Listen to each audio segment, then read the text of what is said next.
Hi,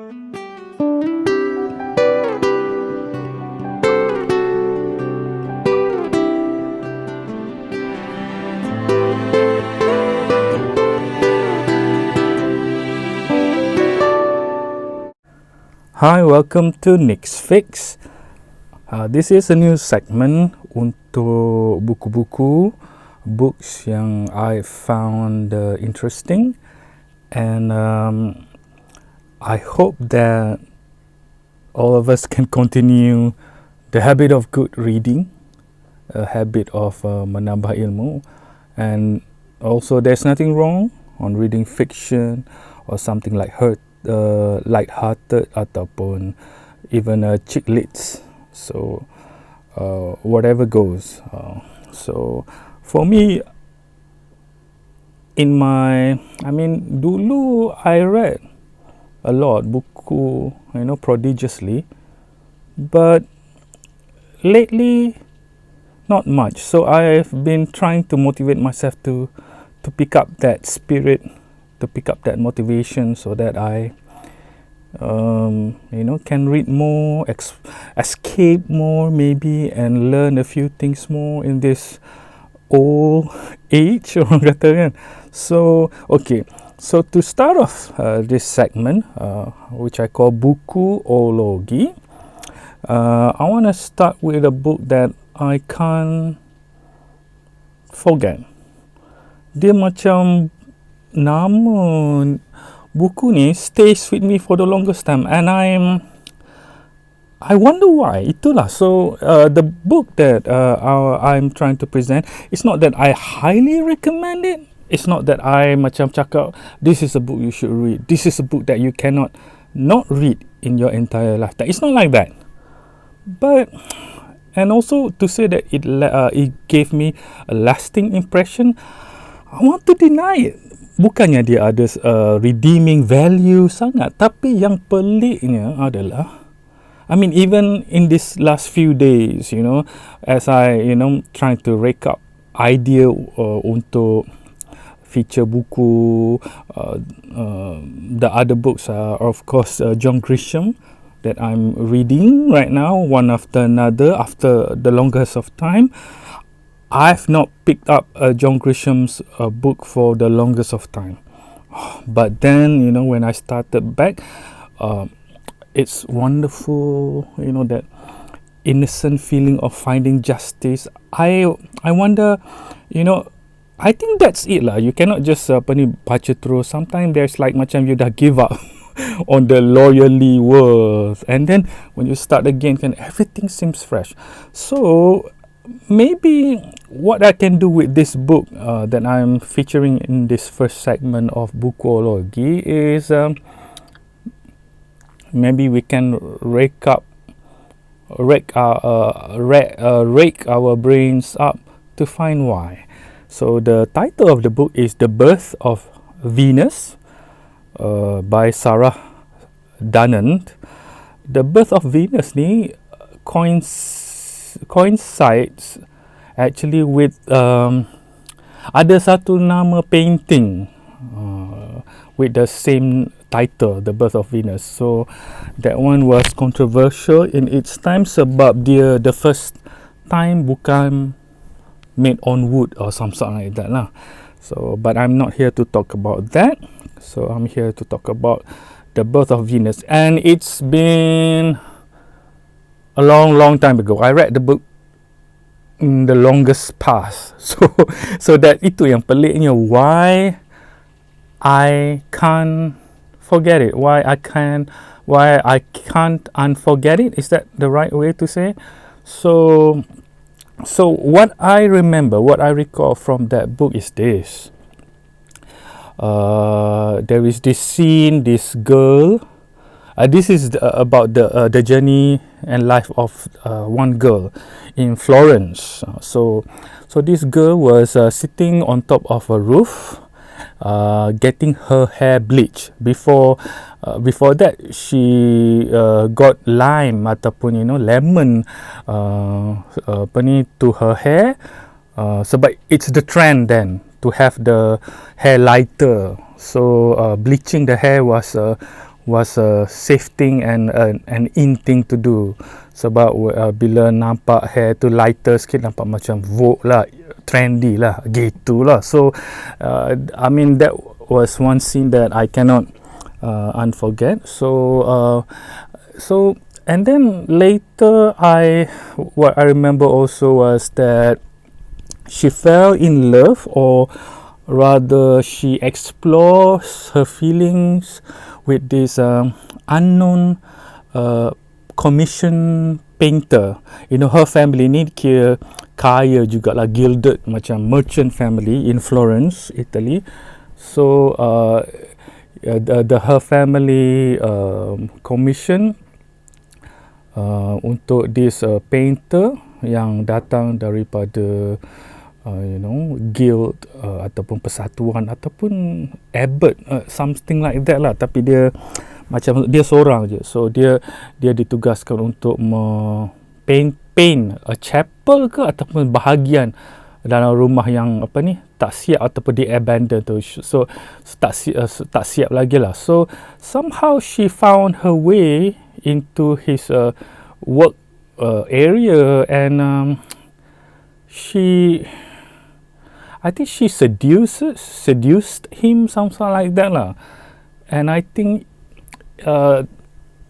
they end up macam making love, sex, promiscuous ataupun out of wed punya relation. But I thought that was in retaliation, because I forgot when that occurred. I think it occurs later, because what happened was that she was orang dulu kahwin awal, so she was to be married. And her suitor turned out to be a man macam 40-ish, something like that, a merchant also, tapi or not actually a merchant, tapi a well-learned gentleman from a rich, well-to-do family. I think his wealth was supposed to kind of help her family, that sort of thing. So back to that husband, he's supposed to be very mature, very loving, very understanding, and I think that was the impression that she got lah from him. So she thought she was lucky, and then when they were married, it went somewhere unexpectedly. It turns out that the husband, the gentleman, was a homosexual. So, and yang lagi treacherous was that dia suka kat adik lelaki, the heroine. So they were having an affair belakang dia, and even carried on after she got married. And they were not intending to stop it whatsoever. And adik lelaki dia, I think nama dia Thomas, was so confident and macam menunjuk kot, kata macam, do lah what you can do, tapi you cannot do anything, macam tu lah. So at first I think she was angry, but what happened next was interesting too, because the husband was understanding. Dia kata dia akan support whatever she wants to do, painting ke apa, because I think in the initial phase of the novel tu, this girl, since it's been a long macam time I read the book, I just today I just read over the reviews apa kan, and the review said that she longed to be a man, macam sebab being a girl in her time macam tak boleh tu, tak boleh ni, contohnya tak boleh painting. Kalau painting tu macam cerita Saindang, cerita drama Korea lah pula kan. But so a blessing in disguise. I wouldn't say it's a blessing, tapi because of, you know, if you turn your cheek the other way ataupun just don't how you call it, don't squeal about it, simpan rahsia ni, the husband who is the lover of her brother kata he will support her endeavours, hobby and anything she wants to do. So she reinvented herself as a renaissance woman lah, in one way. And I think toward the end tu, I mean, there was some sparse collection about scandal lah, woman ke apa yang with tattoo. Even that time, even sekarang pun, woman with tattoo is not macam something so easily embrace. So lagilah zaman dulu, walaupun orang kata orang western ni macam open ke apa semua, tapi dulu dia orang pakai labuh jugalah macam semua kan. So I think they found some, okay, this is on top of my, betul ke tidak but I think they found people dengan tattoo, they thought that itu macam lambang dia orang macam penyembah setan ataupun dalam satu group underground, something like that lah. So I think after, you know, the arrangement dengan husband dia tu, I think that's how she approached the painter yang family dia commission tu. I didn't know, I forgot that whether they have a child from that liaison ke tidak, tapi but I think somehow she loved him ataupun, you know, but dia just move on, macam tu lah, ataupun mati. Pandai je mereka cerita sebab tak ingat kan. So in the end I think she died, the heroine died, tapi dia orang yang nak prepare for her funeral found out dia bertatu. So that was scandalous lah. I think she wanted to rebel. I think there was like this snake tattoo lah, something like that. Snake, for the longest of time, the West look upon it as something good, macam in the garden of, you know, good and evil, macam something. For us, locally, kita anggap snake is bad. Nothing, I mean, semua makhluk Allah ada keistimewaan dia, but then in the story of Adam and Eve, macam, you know, the snake represents something, you know, like temptation, seduction, something like that. But in the larger Western world, not larger, tapi since the Western world kind of dominates ataupun, you know, pride itself as being bukan free thinker, how we call it, more liberal ataupun more progressive or whatever. So they always hailed the snake as macam liberation, macam seeker of knowledge ataupun pemegang ilmu. So I think that she gotten the snake tattoo tu daripada shoulder dia ke groin tu, some sort, I don't know, macam last pun ya juga kan, macam berahi pun ya juga, tapi we can only ask the author, you know. So it seems that dalam review of the book dalam Goodreads contohnya, some and other places pointed out that actually zaman buku tu ditulis adalah zaman bila this crazy guy named Savonarola yang actually managed to get people, sebab zaman Renaissance tu juga dikenali sebagai zaman macam excess, you know, excess, macam bermacam-macam indulgence, kekayaan yang melampau ruah tetapi melupakan orang miskin contohnya. So di Savonarola ni nampak macam baik tapi gila tu ada juga. Contohnya dia suruh orang kaya bakar buku ke apa-apa, ya. So the bonfire lah of Savonarola. So I knew that he wasn't that good of a figure. Dia gila lah, but I mean, there goes one guy that we hope to change things kan, tapi it turns out Savranola, I don't know. Let's just put a pin of it. But he died, right? So I wasn't into digging into who is and what Savranola is. But my conclusion at this moment was that he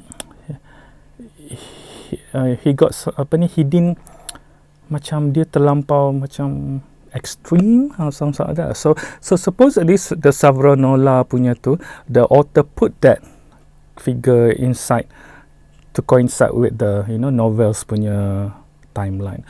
So I think I agree lah juga, some reviewer berkata it's beautiful, the way that Sarah Dunant macam ceritakan pasal the Florentine punya apa ni, environment, the palazzo, the child of Renaissance, apa ni semua tu lah. So Sarah Dunant ni sebenarnya dulu ni dia cultural commentator, award winning thriller writer. Okay, so let me just browse through. Okay, macam on Goodreads, Leslie Visut-Siri dia bagi 5 star, cakap memang sedap. Dia kata after reading this for the second time, I wish I could give it higher than 5 stars. Contohnya macam tu lah. So of course there's someone like Chrissy who give only 2 stars and cakap halfway through I do not think that this is a wonderful book. Dia kata she was terribly disappointed. So this book orang kata tak adalah how in 100% foolproof 10 out of 10 for everybody, but still it is a puzzle to me why I can't seem to unforget the title after so long, The Birth of Venus. So that's that. Another book yang came into my mind, that popped into my mind pasal Florence ni adalah The Vampire Armand, I think. Vampire Armand by Anne Rich. That's also supposedly a book yang quite vivid, tapi it's very icky in a way that sebab ada unsur-unsur pedophilia, I don't know, macam sex with underage. So that's that, Vampire Armand. So I think as a whole, I think because it was the Sarah Dunant story, I don't know how to wrap up here pasal Vampire Armand tu, because that one pun apa ni just pop up into my mind, tapi it's not orang kata the best book. Maybe apa ni dia cerita pasal one thing that I suka, maybe sebab dia kata a man kena pakai banyak cincin macam tu. So I thought, oh ya ke, so I pun masa tu pergi beli cincin. But other than that, I don't think I want to follow the flow of this, what constitute to be a gentleman or not, dekat sana lah. So for Sarah Dunant, Birth of Venus, I think because it was historical and the author pandai lah kodnya ceritakan. I wish Malacca would, somebody will be able to depict a life in Malacca, but not only Malacca lah kan. I mean, but since Malacca, but then during this time it's Malacca after the fall, maybe before the fall, ataupun before even Malacca, Sriwijaya, Gangga Negara. So maybe because I tak explore betul-betul the range of buku-buku yang telah diterbitkan, so I'm open to suggestions, but I hope this session has been macam good one for both you and me. I'm still open to explore why I can't unforget the Birth of Venus. Itu saja. Thank you. Bye bye.